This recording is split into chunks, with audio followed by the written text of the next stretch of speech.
اعوذ باللہ من الشیطان الرجیم بسم اللہ الرحمن الرحیم قالوا یا موسیٰ اما ان تلقی و اما ان نکون نحن الملقین۔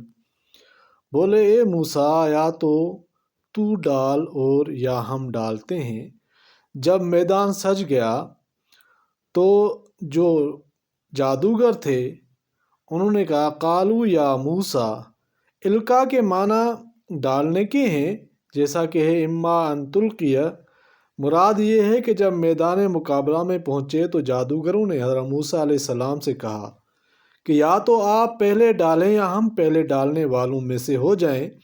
جادوگروں کا یہ کہنا اپنی بے فکری اور بڑائی جتانے کے لیے تھا کہ ہمیں اس کی پرواہ نہیں کہ ابتدا ہماری طرف سے ہو، کیونکہ ہم ہر حالت میں اپنے فن پر اطمینان رکھتے ہیں۔ ان کے انداز بیان سے محسوس ہوتا ہے کہ چاہتے تو یہی تھے کہ پہلا وار ان کا ہو، مگر اظہار قوت کے لیے موسیٰ علیہ السلام سے دریافت کیا کہ پہلے آپ کرنا چاہتے ہو یا ہم کریں۔ تو موسیٰ علیہ السلام نے جواب دیا قال القوا فلما القوا سحروا اعین الناس واسترہبوہم وجاؤوا بسحر عظیم۔ کہا ڈالو، پھر جب انہوں نے ڈالا باندھ دیا لوگوں کی آنکھوں کو اور ان کو ڈرا دیا اور لائے بڑا جادو۔ موسیٰ علیہ السلام نے ان کے منشا کو محسوس کر کے اپنے معجزے پر مکمل اطمینان ہونے کے سبب پہلا موقع ان کو دے دیا اور فرمایا القوا، یعنی تم ہی پہلے ڈالو۔ اور ابن کثیر نے فرمایا کہ جادوگروں نے موسیٰ علیہ السلام کے ساتھ ادب و احترام کا معاملہ کیا کہ پہلا موقع ان کو دینے کی پیشکش کی۔ اسی کا یہ اثر تھا کہ ان کو ایمان کی توفیق ہو گئی۔ پہلا ایک سوال یہ پیدا ہوتا ہے کہ اول تو جادو خود ہی ایک حرام فعل ہے، پھر جب کہ وہ کسی پیغمبر کو شکست دینے کے لیے استعمال کیا جائے تو بلا شبہ کفر ہے۔ پھر موسیٰ علیہ السلام نے کیسے ان لوگوں کو اس کی اجازت دینے کے لیے فرمایا القوا، یعنی تم ڈالو؟ لیکن حقیقت حال پر غور کرنے سے یہ سوال ختم ہو جاتا ہے، کیونکہ یہاں تو یقینی تھا کہ یہ لوگ اپنا سحر مقابلے پر ضرور پیش کریں گے۔ گفتگو صرف پہلے اور پیچھے کی تھی۔ اس میں حضرت موسیٰ علیہ السلام نے اپنے اولو العزمی کا ثبوت دینے کے لیے ان کو ہی موقع عطا فرمایا۔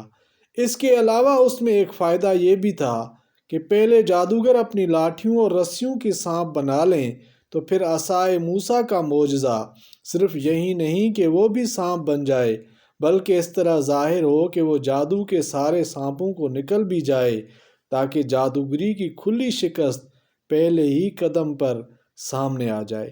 اور یہ بھی کہا جا سکتا ہے کہ موسیٰ علیہ السلام کا یہ ارشاد ان کو جادوگری کرنے کی اجازت کے لیے نہیں، بلکہ ان کی رسوائی کو واضح کرنے کے لیے تھا کہ اچھا تم ڈال کر دیکھو کہ تمہارے جادو کا کیا انجام ہوتا ہے۔ جیسا ہے فلما القوا سحروا اعین الناس واسترہبوہم وجاؤوا بسحر عظیم، یعنی جب جادوگروں نے اپنی لاٹھیاں اور رسیاں ڈالیں تو لوگوں کی نظر بندی کر دی اور ان پر ہیبت غالب کر دی اور بڑا جادو دکھلایا۔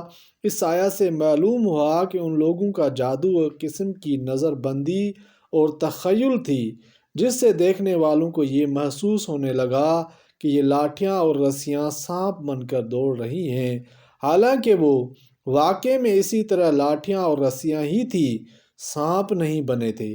یہ ایک قسم کا مسمرزم تھا جس کا اثر انسانی خیال اور نظر کو مغلوب کر دیتا ہے، لیکن اس سے یہ لازم نہیں آتا کہ سحر صرف اسی قسم میں منحصر ہے۔ سحر کے ذریعے انقلاب ماہیت نہیں ہو سکتا، کیونکہ کوئی شرعی یا عقلی دلیل اس کی نفی پر قائم نہیں ہے، بلکہ سحر کے مختلف اقسام واقعات سے ثابت ہیں۔ کہیں تو صرف ہاتھ کی چالاکی ہوتی ہے جس کے ذریعے دیکھنے والوں کو مغالطہ لگ جاتا ہے، کہیں صرف تخیل اور نظر بندی ہوتی ہے جیسے مسمرزم سے، اور اگر کہیں قلب ماہیت بھی ہو جاتا ہے کہ انسان کا پتھر بن جائے تو یہ بھی کسی شرعی یا عقلی دلیل کے خلاف نہیں۔ اللہ تعالیٰ قرآن پاک کو سمجھنے اور عمل کرنے کی توفیق عطا فرمائے، آمین یا رب العالمین۔